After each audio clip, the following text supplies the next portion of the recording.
Bienvenue dans ce nouveau tutoriel. Aujourd'hui on va voir à quoi ressemble la dernière Ubuntu et survoler rapidement les nouvelles applications disponibles. Donc graphiquement, moi j'ai juste changé le fond d'écran, mais il n'y a rien qui change par rapport à la version précédente, à première vue. Sinon c'est le noyau Linux de 6.24, donc meilleur support des derniers matériels et en particularité les puces Wi-Fi. Au niveau des applications, on voit qu'il y a des nouvelles applications qui sont apparues, comme l'analyseur d'utilisation des disques. Ça permet de faire des statistiques sur son système de fichiers et de l'utilisation.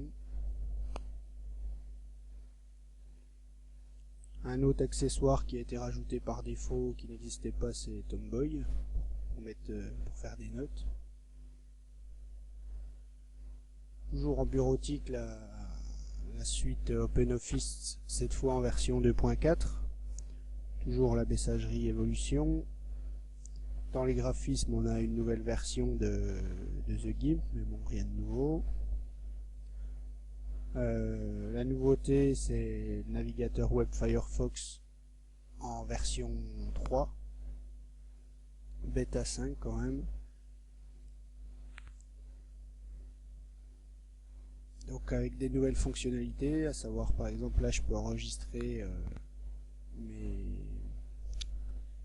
mes onglets.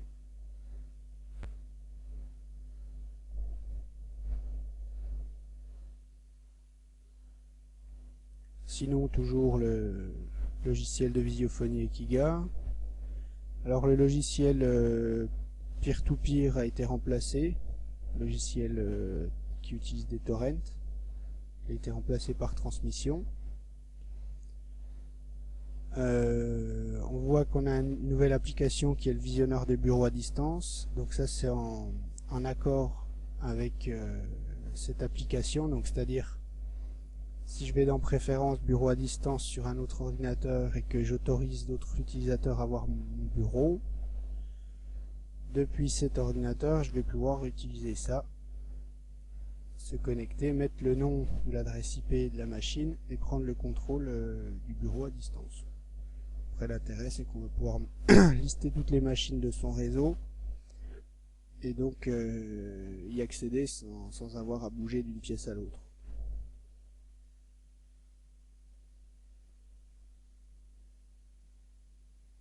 Sinon dans les autres menus, le menu son et vidéo, on a une nouveauté qui est le logiciel de gravure, Dra0, plutôt ergonomique et qui permet de faire différents types de CD. Par exemple pour un CD audio, je vais pouvoir facilement récupérer des OGG, tout sélectionner et cliquer sur ajouter. Et si je grave, il va me convertir tous les fichiers audio en piste audio. Et donc me faire un CD classique.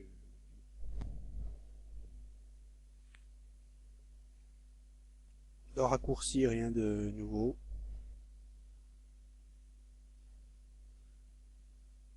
Dans les préférences, pas grand chose de nouveau non plus. Et toujours si le test du matériel qui est apparu dans l'administration qui va permettre d'envoyer des rapports à Ubuntu sur le matériel qu'on utilise et du coup améliorer Ubuntu. Donc voilà, c'est la fin de ce mini tutoriel.